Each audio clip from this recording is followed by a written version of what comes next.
let's get into this Chandler-Ferguson fight.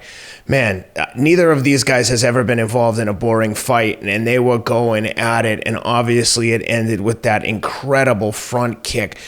Tony didn't see it coming. I mean, he basically kicked him as hard as he could, like a punt, right under the chin, knocked him out cold. I think he was out for probably over a minute or two.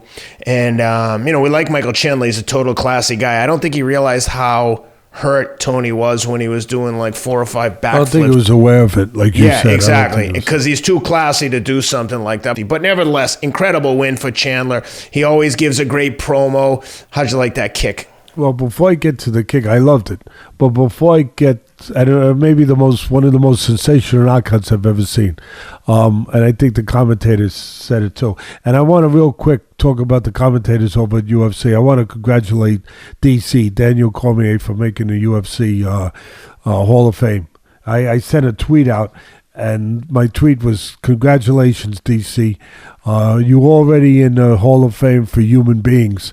Now, congratulations on making this one for MMA fighters. So that's the first thing. And listen, I tweeted before this fight that don't go to your refrigerator. And I was right.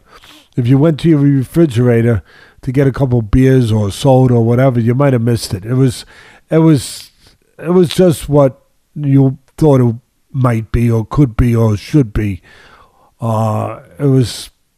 It was explosive. Chandler's an explosive force.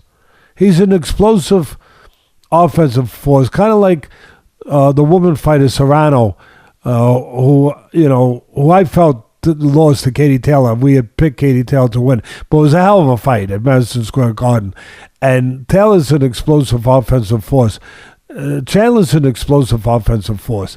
He's fan friendly, like I used to say when I called the fights on ESPN. He puts seats. He'll put fannies in his seat. You go to watch his fight. You're not gonna get loads of sleep. Somebody will be put to sleep, but you're not getting put to sleep. He's exciting, and he lived up to it. And Ferguson's a legend. I think he has a lot of miles on his odometer, like a lot of legends might, but he's a legend. And sure enough, just like I tweeted, don't go to the fridge. The fight starts, bang, Ferguson hurts him. He hurts Chandler. And a lot of pressure on Chandler. He's lost 2 in a row. He's lost 2 in a row to top guys, but he lost 2 in a row. And he was in position, obviously, where he could win those fights. But one of them was a fight of the night, of one of the fights of the year, maybe, at Madison Square Garden. Chandler and Gaethje? Yeah. And so anyway, he's been involved with fights with the top guys. And so, but he lost 2 in a row. When he got hurt early, he had to feel the pressure, and he felt the pressure going into this fight with a legend like Ferguson. What was so sensational was not only the kick, but how it came about. And I'll tell you what I mean by that. If there's a flaw to Chandler, it's a flaw we love. He gets too emotional, too hot. He comes out hot like a heat-seeking missile, and he's got one idea: go get the guy. And he can get a little reckless. That's the one knock on him professionally for himself, that he can get a little anxious, a little careless, a little reckless. And he has. And he's paid a price for it. He showed me another side, a side that he's developing, maturing, getting better from those losses. He learned something. And this is what it was, Ken. And I really appreciate it. Because I always talk about the top guys, yeah, they're tough, but the top guys are more, they're smart, they got the cerebral part. That separates them. That separates them from just toughness. And Chandler showed that cerebral part where instead of just coming in there with punches, he knew he understood that's what Ferguson was looking for. So what does he do? He walks in, his arms are down, moving a little bit. Ferguson's expecting that. He's got him locked into that.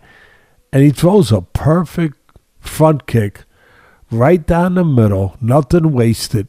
Oh my goodness, right on the chin. It's bad enough to get hit by a punch on the chin, but to get hit by a leg? Oh my goodness. Oh my goodness. He hits him right on the chin. But again, we already know you don't need Teddy Atlas telling you what happened when that foot landed. We understand that.